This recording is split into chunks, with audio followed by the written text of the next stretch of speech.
The Pack of Ragamuffins. The cock once said to the hen, "It is now the time when our nuts are ripe. So let us go to the hill together and for once eat our fill before the squirrel takes them all away." "Yes," replied the hen, "come, we will have some pleasure together." Then they went away to the hill. And on it was a bright day they stayed till evening.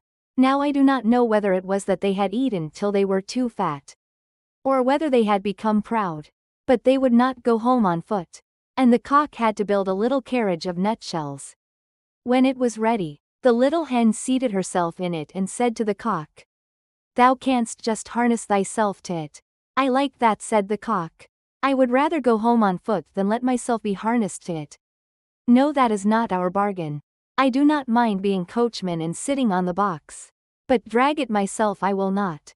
As they were thus disputing, a duck quacked to them, "You thieving folks, who bade you go to my nut hill? Well, you shall suffer for it," and ran with open beak at the cock.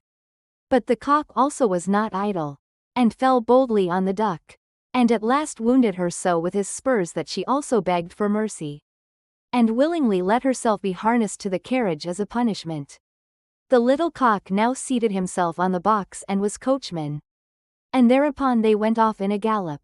With duck, go as fast as thou canst. When they had driven a part of the way they met 2 foot passengers. "A pin and a needle." They cried, "Stop, stop," and said that it would soon be as dark as pitch.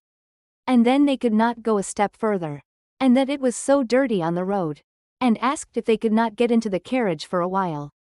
They had been at the tailor's public house by the gate, and had stayed too long over the beer, as they were thin people who did not take up much room. The cock let them both get in, but they had to promise him and his little hen not to step on their feet.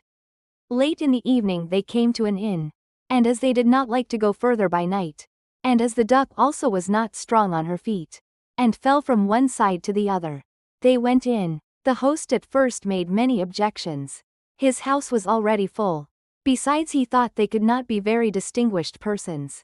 But at last, as they made pleasant speeches, and told him that he should have the egg, which the little hen has laid on the way, and should likewise keep the duck which laid one every day, he at length said that they might stay the night.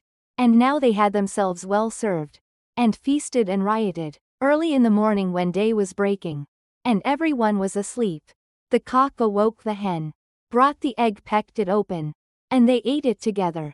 But they threw the shell on the hearth. Then they went to the needle, which was still asleep, took it by the head and stuck it into the cushion of the landlord's chair, and put the pin in his towel. And at the last, without more ado, they flew away over the heath.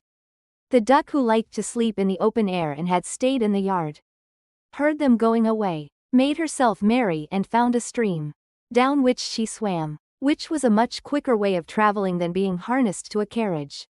The host did not get out of bed for 2 hours after this. He washed himself and wanted to dry himself. Then the pin went over his face and made a red streak from one ear to the other. After this he went into the kitchen and wanted to light a pipe. But when he came to the hearth, the eggshell darted into his eyes. "This morning everything attacks my head," said he, and angrily sat down on his grandfather's chair.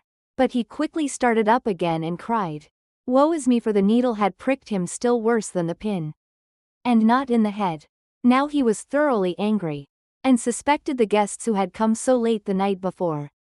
And when he went and looked about for them, they were gone. Then he made a vow to take no more ragamuffins into his house, for they consume much pay for nothing, and play mischievous tricks into the bargain by way of gratitude.